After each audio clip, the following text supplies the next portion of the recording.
ओम श्री परमात्मने नमः। श्रीमद् भगवद गीता साधक संजीवनी। पूज्य संत श्री स्वामी राम सुखदास जी महाराज जी द्वारा हिंदी टीका। अध्याय 3 कर्मयोग, पृष्ठ 260 260, ऑडियो 84 84। श्लोक 39।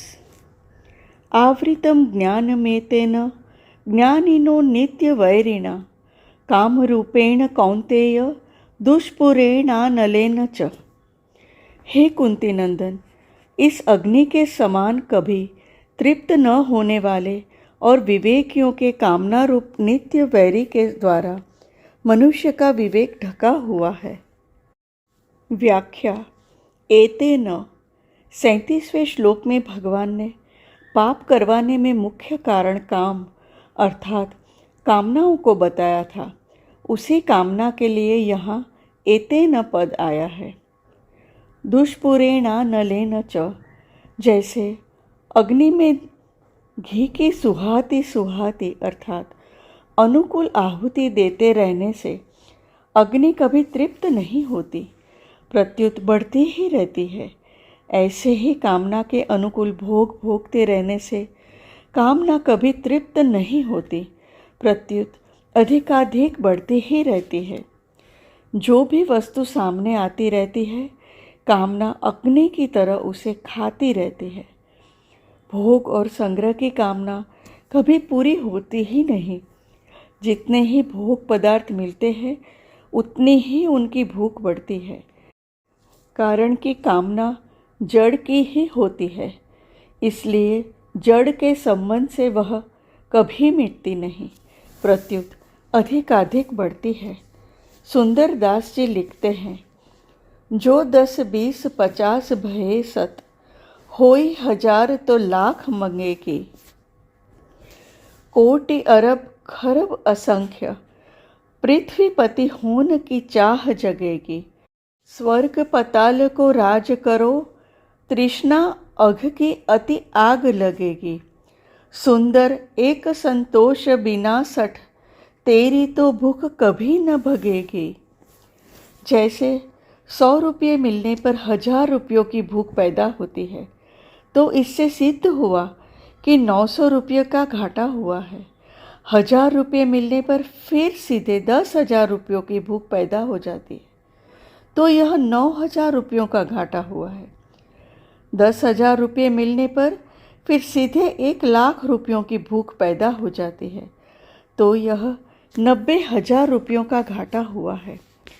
लाख रुपये मिलने पर भी 10 लाख रुपयों से संतोष नहीं होता, प्रत्युत सीधे करोड़ रुपयों की भूख पैदा हो जाती है, तो सिद्ध हुआ कि 99 लाख रुपयों का घाटा हुआ है। इस प्रकार वहम तो यह होता है कि लाभ बढ़ गया, पर वास्तव में घाटा ही बढ़ा है। जितना धन मिलता है, उतनी ही दरिद्रता अर्थात धन की भूख बढ़ती है। वास्तव में दरिद्रता उसकी मिटती है जिसे धन की भूख नहीं है। चाह गई चिंता मिटी, मनुआ बेपरवाह, जिनको कछु न चाहिए सो साहन पति साह। वास्तव में धन उतना बाधक नहीं है जितनी बाधक उसकी कामना है। धन की कामना चाहे धनी में हो या निर्धन में, दोनों को वह परमात्मा प्राप्ति से वंचित रखती है। कामना किसी की भी कभी पूरी नहीं होती, क्योंकि यह पूरी होने वाली चीज ही नहीं है। कामना से रहित तो कामना के मिटने पर ही हो सकते हैं। काम रूपेण, जड़ के संबंध से होने वाले सुख की चाह को काम कहते हैं। नाशवान संसार में थोड़ी भी महत्व बुद्धि का होना काम है।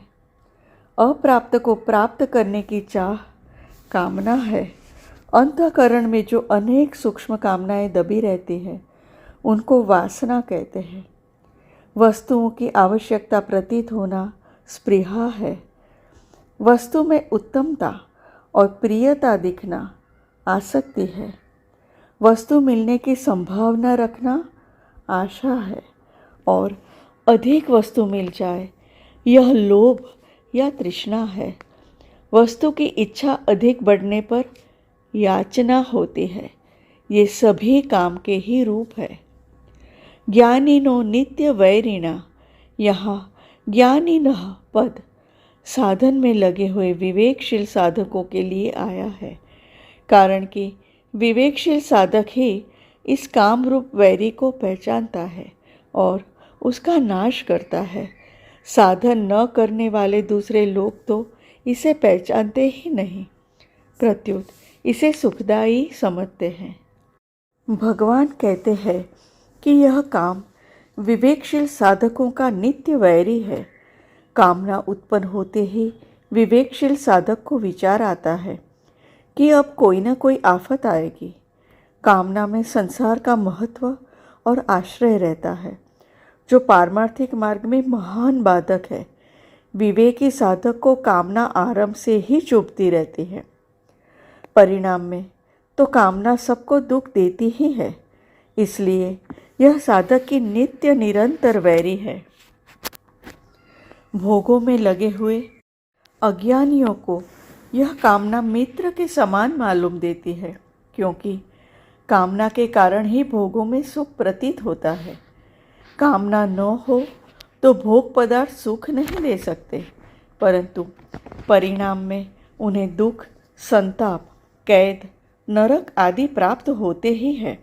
इसलिए वास्तव में यह कामना अज्ञानियों की भी नित्य वैरी है, परंतु अज्ञानियों को जागृति नहीं रहती, जबकि विवेकशील साधकों को जागृति रहती है।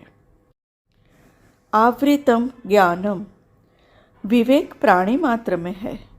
पशु पक्षी आदि मनुष्येतर योनियों में यह विवेक विकसित नहीं होता और केवल जीवन निर्वाह तक सीमित रहता है। परंतु मनुष्य में यदि कामना न हो तो यह विवेक विकसित हो सकता है, क्योंकि कामना के कारण ही मनुष्य का विवेक ढका रहता है। विवेक ढका रहने से मनुष्य अपने लक्ष्य परमात्मा प्राप्ति की ओर बढ़ नहीं सकता, क्योंकि कामना उसे चिन्मय तत्व की ओर नहीं जाने देती, प्रत्युत जड़ तत्व में ही लगाए रखती है। अपने प्रति कोई अप्रिय एवं असत्य बोले तो वह बुरा लगता है, और प्रिय एवं सत्य बोले तो अच्छा लगता है।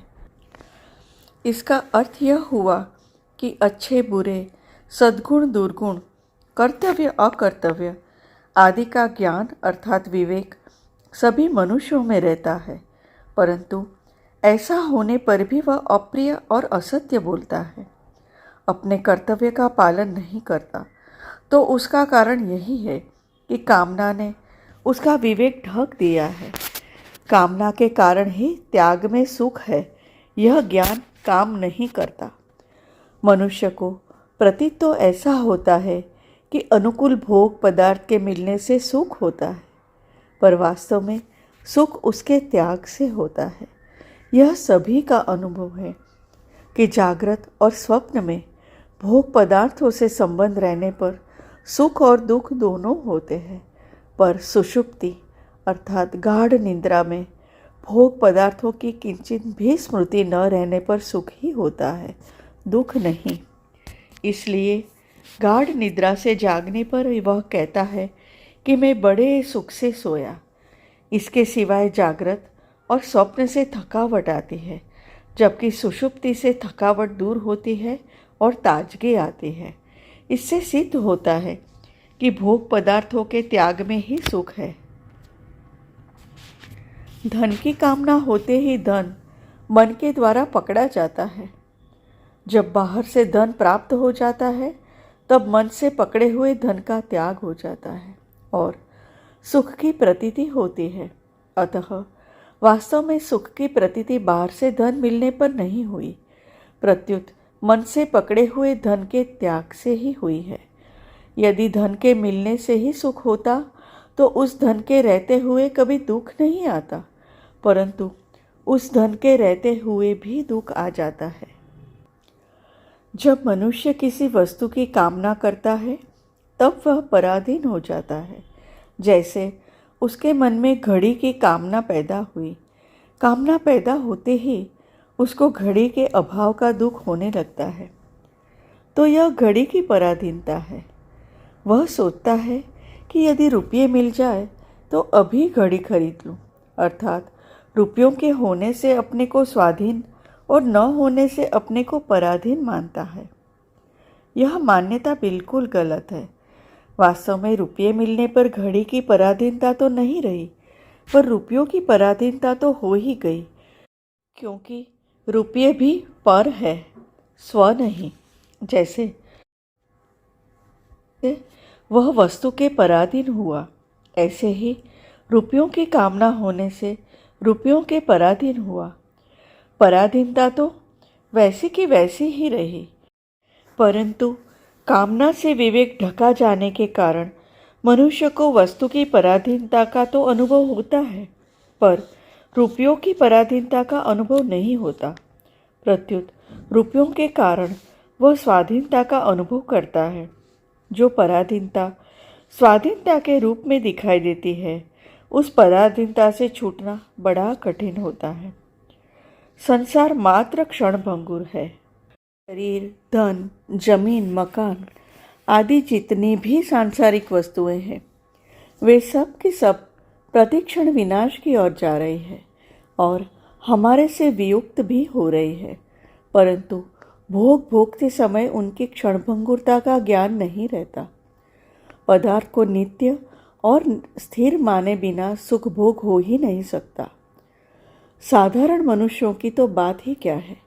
साधक भी भोगों को नित्य और स्थिर मानने पर ही उनमें फंसता है। इसका कारण कामना द्वारा विवेक ढका जाना ही है।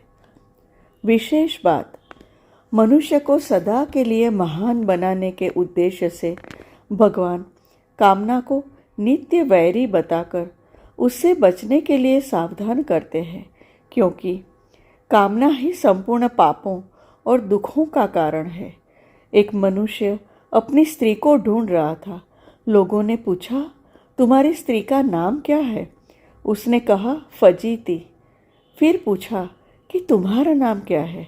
उसने कहा, बदमाश। लोगों ने कहा, घबराओ मत, बड़ी पतिव्रता स्त्री है, अपने आप आ जाएगी। कारण कि बदमाश को फजीती अर्थात बदनामी अवश्य मिलती है। इसी प्रकार संसार के नाशवान भोगों की कामना करने वाले मनुष्य के पास दुख अपने आप आते हैं। मनुष्य दुखों से तो बचना चाहता है, पर दुखों के कारण काम अर्थात कामना को नहीं छोड़ता। कामना के रहते हुए स्वप्न में भी सुख नहीं मिलता। काम अछत सुख सपने हूँ नाही। मानस सोपान 7, दोहा 90, चौपाई 1। भगवान अनलेन दुष्पुरेण पदों से यह बताते हैं कि भोग पदार्थों से कामना कभी पूरी नहीं होती। ज्यों ज्यों भोग पदार्थ मिलते हैं, त्यों ही त्यों उनकी कामना बढ़ती है, और ज्यों ज्यों कामना बढ़ती है, त्यों ही त्यों अभाव का अधिक अनुभव होता है। एवं अभाव को मिटाने के लिए मनुष्य पाप कर्मों में प्रवृत्त होता है। जैसे धन की कामना उत्पन्न होने पर मनुष्य धन की प्राप्ति में न्याय अन्याय का विचार नहीं करता। फिर कामना बढ़ने पर अर्थात द्वितीयावस्था में वह चोरी, डाके आदि में भी लग जाता है। फिर और अधिक कामना बढ़ने पर अर्थात तृतीयावस्था में वह धन के लिए दूसरों को जान से भी मार डालता है। इस प्रकार नाशवान सुख की कामना करने वाला मनुष्य अपने लोक और परलोक दोनों को महान दुख रूप बना लेता है। परिशिष्ट भाव। साधन की मुख्य बाधा है संयोगजन्य सुख की कामना। यह बाधा साधन में बहुत दूर तक रहती है। साधक जहाँ सुख लेता है वहीं अटक जाता है। यहाँ तक कि वह समाधि का भी सुख लेता है तो वहाँ अटक जाता है। सात्विक सुख की कामना आसक्ति भी बंधनकारक हो जाती है। सुख संगे न बध्नाति, अध्याय 14, श्लोक 6।